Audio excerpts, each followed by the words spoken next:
औज़ुबिल्लाहिमिनश्शैतानिर्रजीम बिस्मिल्लाहिर्रहमानिर्रहीम। अस्सलामु अलैकुम डियर स्टूडेंट्स। जैसे कि आपको मालूम ही है कि हम वाटर रिसोर्सेज पढ़ रहे हैं आजकल,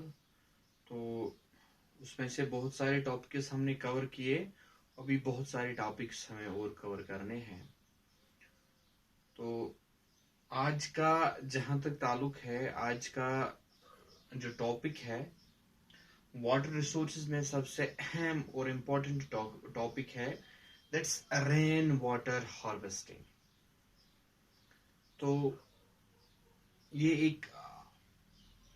बहुत ही इम्पोर्टेंट क्वेश्चन है कि रेन वाटर हार्वेस्टिंग क्या है, कैसे हम रेन वाटर को हार्वेस्ट कर सकते हैं और फिर कैसे हम इसको यूज कर सकते हैं। वैसे आप सब लोगों को पता होना चाहिए कि खासकर अगर हम इंडिया की बात करें, इंडिया में बहुत सारे ऐसे एरियाज है जो सेमी एरिड है या एरिड है, जहां पे पानी या बारिश बहुत कम होती है। बहुत सारे एरियाज ऐसे हैं जहां पे पानी की किल्लत होती है, specially if we talk about the summers, कि समर्स में वहां पे रेनफॉल बहुत कम हो जाता है, तो जिसकी वजह से वहां पे बहुत सारी प्रॉब्लम्स होती है। और इवन कि इतना कह सकते हैं कि अगर हम एग्रीकल्चर साइड को छोड़ के जो हम पानी इरिगेशन के लिए इस्तेमाल करते हैं या किसी दूसरी चीज के लिए इस्तेमाल करते हैं, वो तो अलग बात है। आप समझ लीजिए कि बहुत सारे एरियाज ऐसे हैं हिंदुस्तान में जहां पे आप देखोगे कि even for the drinking purpose, we can say for the domestic purpose, जो पानी इस्तेमाल होता है उसकी कमी भी बहुत सारी हो जाती है। तो इस चीज को ओवरकम करने के लिए, इस चीज को खत्म करने के लिए, एटलीस्ट अगर हम इरिगेशन फैसिलिटीज जो है अगर वो उस टाइम पे हमें नहीं मिलती है, हमारा एग्रीकल्चर सेक्टर अगर प्रॉब्लम में पड़ जाता है due to deficiency of the rain और ड्यू टू हॉट समर और ड्यू टू ड्राई सीजन, अगर वो एरिया हमारा उस एरिया से हमारा नुकसान हो जाता है, मगर with the same time at least जो हमारे डोमेस्टिक के लिए जो पानी इस्तेमाल हो जाता है, तो एटलीस्ट उस चीज के लिए कुछ टेक्निक्स इस्तेमाल किए गए ताकि कम से कम हमारी जो रोजमर्रा जिंदगी में जो पानी इस्तेमाल हो जाता है घरों में फॉर डोमेस्टिक पर्पस जो हो जाता है, पानी होता है, चाहे हम पीते हैं पानी, चाहे फॉर कुकिंग फूड उसके लिए हम इस्तेमाल करते, या चाहे किसी वॉशिंग के लिए, बाथिंग के लिए, समझो जो घर में हमें इस्तेमाल हो जाता है, उस चीज को हम कह सकते हैं कि वो डोमेस्टिक पर्पस के लिए जो पानी हमें इस्तेमाल होता है वो एटलीस्ट हमें मैसर होना चाहिए। तो उस चीज को उन एरियाज में, खासकर उन एरिया में जहां पे स्कैर्सिटी ऑफ वाटर हो जाती है, जहां पे वाटर की कमी हो जाती है, जहां पे समर्स में ड्राई ज्यादा रहता है, ड्राई सीजन रहता है, या वहां पे जो ग्राउंड वाटर है वो उसका वाटर टेबल गिर जाता है, या सरफेस वाटर्स जो है वो ड्राई अप हो जाते हैं, और रेनफॉल या प्रेसिपिटेशन जिसको हम कहते हैं वो बहुत कम हो जाती है। तो इस दौर में हम उन एरियाज को कैसे बचा सकते हैं, तो उसी चीज के लिए हमारे पास जो आज का टॉपिक है कि at least we should preserve, we should collect this rain water during the rainy season, or during, we can say, during the winters, so that we can utilize it later. Simply rain water harvesting ये एक technique है, एक ऐसी technique है जिससे हम पानी जो होता है, चाहे हम अगर हम विंटर्स की बात करें, विंटर्स में काफी सारी बारिशें भी होती है और क्लाइमेट भी वेट ही होता है, तो उस टाइम अगर हम इस पानी को कलेक्ट करेंगे, या उसी टाइम नहीं, अगर हमारे कभी कभार समर्स में भी बारिश पड़ती है,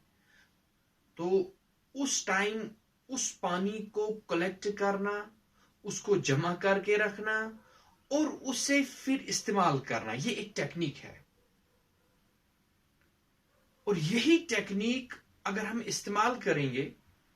तो जो भी प्रॉब्लम्स हमें होती है, जो भी अगर रेनफॉल नहीं होता है, टाइम पे रेनफॉल नहीं होता है, अगर ड्राई सीजन है, अगर स्कैरसिटी ऑफ वाटर है, अगर पॉन्ड्स, लेक्स, रिवर्स या ग्राउंड वाटर वो ड्राई अप हो चुके हैं, तो उस टाइम सबसे बेहतरीन और जो हमें फायदा दे सकता है, that's a rain water harvesting. ये जो ऐसी टेक्निक है जो उस सख्त तरीन दौर में, या हम कहेंगे कि उस दौर में हमें फायदा दे सकता है जिस दौर में हमें पानी की मुश्किलात होती है। हमने कहा कि अगर एग्रीकल्चर सेक्टर के लिए हम इसको इस्तेमाल नहीं कर सकते, हाँ अगर हम चाहेंगे तो हो भी सकता है, मगर अगर नहीं करेंगे, अगर उतना ही हमें चाहिए कि एटलीस्ट हमारा डोमेस्टिक पर्पस के लिए जो पानी इस्तेमाल होना चाहिए, अगर उतना ही है तो वो भी काफी है, एटलीस्ट हम सरवाइव कर सकते हैं। जो हमारी नीड्स है, जो डोमेस्टिक पर्पस के लिए जो पानी हम इस्तेमाल करते हैं, एटलीस्ट वो मैसर हो जाए। तो उसी टेक्निक को हम देखेंगे कि ये रेन वाटर हार्वेस्टिंग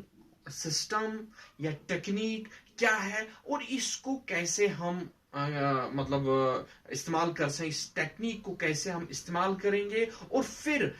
कब इसको हम इस्तेमाल करेंगे, इस पानी जो जमा हम करते हैं कैसे जमा करेंगे हम, कौन से ऐसे मेथड्स है, कौन से ऐसे टेक्निक्स है, कौन से ऐसे कंपोनेंट्स है, हम कहेंगे कंपोनेंट्स कौन से हैं जिनके जरिए से हम इस रेन वाटर को कलेक्ट करते हैं और फिर इसको हम इस्तेमाल करते हैं। ये थोड़ी सी मैंने आपको ब्रीफ यहाँ पे आइडिया आपको दिया कि रेन वाटर हार्वेस्टिंग क्या है। अगर आप यहाँ पे थोड़ी सी नजर डालेंगे तो मैंने यहाँ पे लिखा है कि रेन वाटर हार्वेस्टिंग किसे बोलते हैं। Rain water harvesting is a technique of capturing and storing rain water into reservoirs, ponds, tanks, etc. for the later use। एक बहुत अच्छी डेफिनेशन मैंने दी है, कॉम्प्लिकेटेड भी नहीं है, सिंपली इन सिंपल वर्ड्स में मैंने यहाँ पे आपको समझाने की कोशिश की और डेफिनेशन भी लिखी है कि रेन वाटर हार्वेस्टिंग हम किससे कहते हैं। तो रेन वाटर हार्वेस्टिंग सिंपली ये वो टेक्निक है जिससे हम पानी को कैप्चर करते हैं और फिर उसको स्टोर करते हैं किसी रिजर्वायर में, किसी टैंक में, किसी पॉन्ड में, और फिर उस पानी को लेटर ऑन जब हमें जरूरत पड़े उस टाइम इस्तेमाल करना, उससे हम सिंपली बोलते हैं that's a rain water harvesting. क्या कि पानी को कैप्चर करना, कलेक्ट करना, रिसीव करना और फिर स्टोर करना किसी जगह पे, चाहे वो टैंक हो, चाहे वो कोई रिजर्वायर हो, चाहे वो कोई पॉन्ड हो, उसमें जमा करके रखना और फिर उस टाइम पे उसको यूज करना जिस टाइम पे हमें उसकी जरूरत होती है। यानी कि बाद में जब मैंने कहा कि स्कैरसिटी ऑफ वाटर हो जाती है, वाटर लेवल जब कम हो जाता है, जब वाटर डिफिशियंसी हो जाती है, उस टाइम पे इसको इस्तेमाल करना, इसको हम बोलते हैं that's a rain water harvesting. तो आज के लिए इतना ही कि रेन वाटर हार्वेस्टिंग किसे कहते हैं। तो इससे आगे इंशाल्लाह हम इसकी कंपोनेंट्स डिस्कस करेंगे कि कैसे इनको मतलब जमा किया जाता है, इसको कैसे कलेक्ट किया जाता है, इसको कैसे फिर स्टोर किया जाता है, वो हम इंशाल्लाह दूसरे लेक्चर में पढ़ेंगे। फिलहाल आज के लिए इतना ही। Have a nice day. Thank you.